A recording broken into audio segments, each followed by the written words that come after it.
बिहार प्रदेश अध्यक्ष शिवालक जी, मंच पे उपस्थित बिहार प्रदेश संगठन मंत्री संदीप कुमार जी, मंच पे उपस्थित बिहार प्रदेश के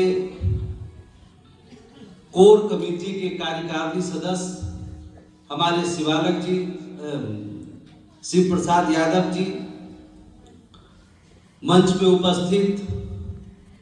बंगाल प्रदेश, मध्य प्रदेश, इस तमाम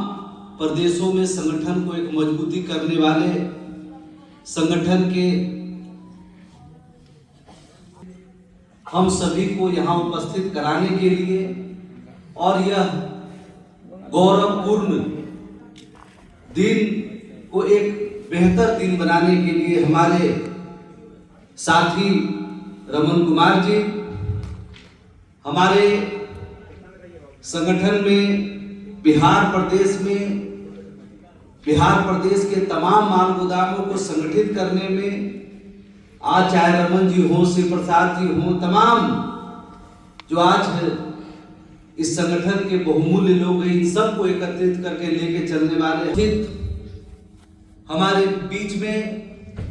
भारत के श्रम रोजगार अजय कुमार मीना जी, हमारे ESIC के अधिकारी ओम प्रकाश जी, EPFO के पदाधिकारी मुकेश कुमार जी एवं सहरसा माल गोदाम, मधेपुरा माल गोदाम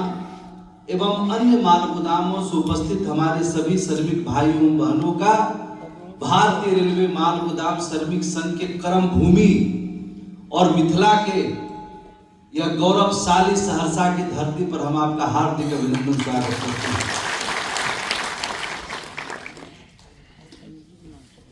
ये सहरसा माल गोदाम, मधेपुरा माल गोदाम, पूर्णिया माल गोदाम, जितने भी कोसी कमिश्नरी के अंतर्गत आने वाले सभी जिलों के हमारे माल गोदाम जो हैं, ये वो माल गोदाम है जिन्होंने सड़क से लेकर सदन तक अपने राष्ट्रीय महामंत्री जी के कदम से कदम मिलाकर करके लड़ाई लड़ने का काम किया। आज जो आपके बीच में भारत सरकार के अधिकारी उपस्थित होकर के यह बात बताने आए आपके बीच में कि भारत सरकार ने जो कानून बनाया है उस कानून में आपको ज्वाइनिंग लेटर देने का प्रावधान है। आज अगर आपके बीच में EPFO अधिकारी आए हैं और उन्होंने आपको बताने का काम किया कि आपको प्रोविडेंट फंड में जोड़ने का काम किया जाएगा, आपको अभी जो नया PF अकाउंट बनेगा उसमें 15,000 की राशि आपको प्राप्त होगा, आपको पेंशन की सुविधा प्राप्त होगी। हमारे बीच में जो ESIC को अधिकारी उपस्थित हुए हैं जिन्होंने ये बताया कि अगर माल गोदाम में आप काम करते, आज हमारा माल गोदाम के मजदूर के भाई कभी गिर के उसका पैर टूट जाता है, कभी चोट लग जाता है, कभी रीढ़ की हड्डी टूट जाती है, ऐसे सैकड़ों उदाहरण जो है पूरे देश में हुआ है। अब आपको इस ESIC की सुविधा के अनुसार आपका चाहे 1 लाख का खर्चा हो, चाहे 10 करोड़ का खर्चा हो, पूरी सुविधा मेडिकल के आपको ESIC के द्वारा आपको प्रोवाइड किया जाए। आपको कुछ होता है तो आपके परिवार के लोगों को पेंशन का अधिकार मिलेगा, ज्वाइनिंग मिलने का अधिकार मिल गया, मेडिकल का पूरा खर्चा का अधिकार मिल गया, PF मिलने का अधिकार मिल गया। एक कर्मचारी जो सरकार का होता है, जो उसको दिया जाता है, वो सारा अधिकार आपको आज के डेट से मिलने का सौभाग्य आपको प्राप्त हुआ है।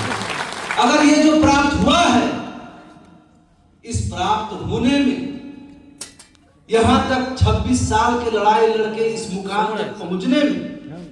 अगर किसी का योगदान है तो इस संगठन के राष्ट्रीय महामंत्री श्री अरुण कुमार पासवान जी का, और सहरसा, मधेपुरा और तमाम भारत के माल गोदाम के मजदूर जो ट्रेन में लटक कर करके और देश के संसद भवन को घेरने का काम किया, 4-4 दिन तक संसद भवन के द्वार पर बैठ कर करके उस कड़कड़ाती ठंड में अपने हक के लिए, अपने अधिकार के लिए जो लड़ाई लड़ा, आपने जो लड़ाई लड़ा है, आपने जो किया है, आपने जो संघर्ष किया है, उसका परिणाम आज आपको मिलने का है। ये जो मिला है तो खैरात में नहीं मिला है। हमारे माल गोदाम के कई मजदूरों ने, हमारे कई गार्जियनों ने अपने जान की आहुति दिया है, अपने जान की कुर्बानी किया है, अपने बच्चों के जीवन की परवाह नहीं करते हुए कोरोना जैसा महासंकट में देश के लिए खड़ा रहने का काम किया है। तब जाकर के यह फल हमारे बीच में मिलने का काम हुआ है।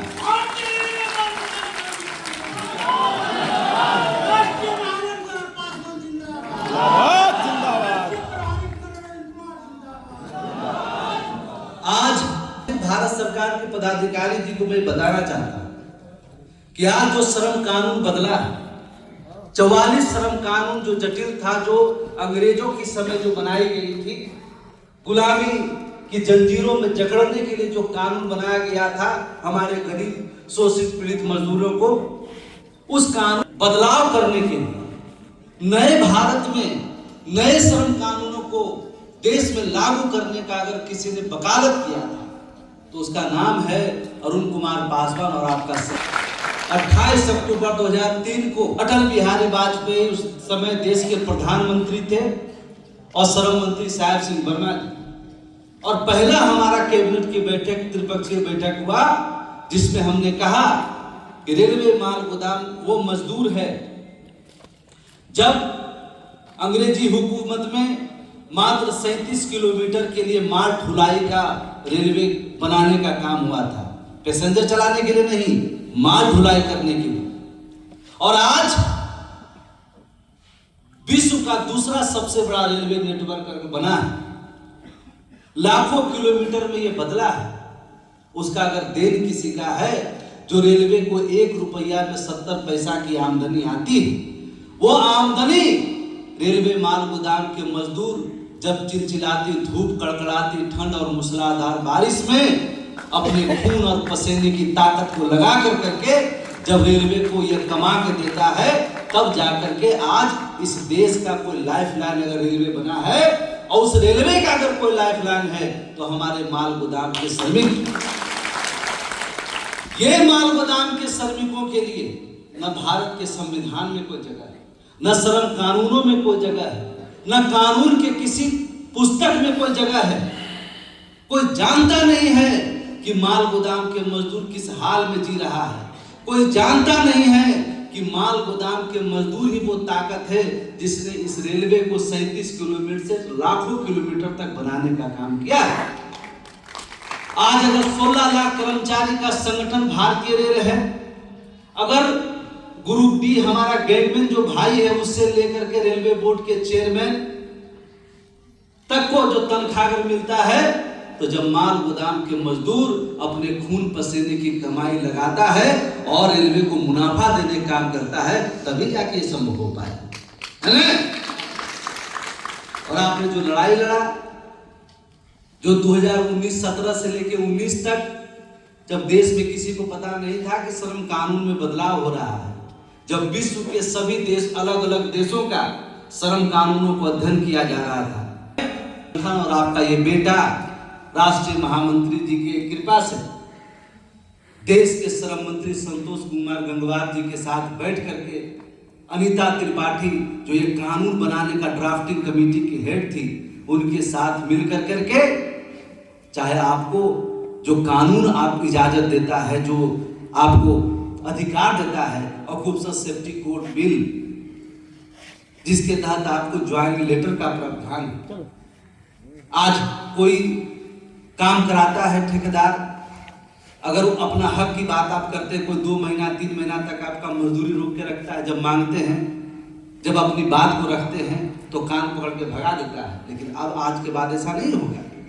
आपको ज्वाइनिंग लेटर मिलेगा, आपको वो अधिकार मिलेगा, आपको सम्मान से जीने का अधिकार मिलेगा कि आप भी रेलवे माल गोदाम के कर्मचारी हैं, इस देश के एक प्रतिष्ठित कर्मचारी,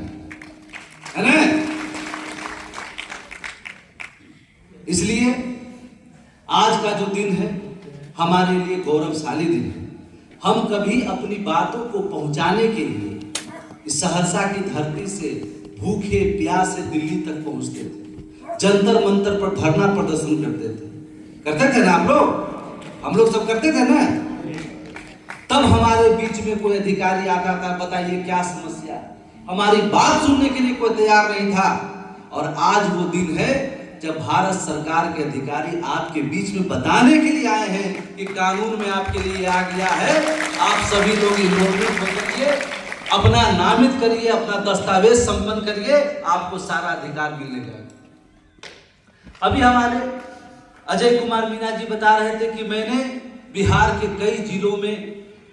माल गोदाम का सर्वे किया। अजय कुमार मीणा जी को भी अगर माल गोदाम के मजदूरों से मिलने का सौभाग्य प्राप्त हुआ है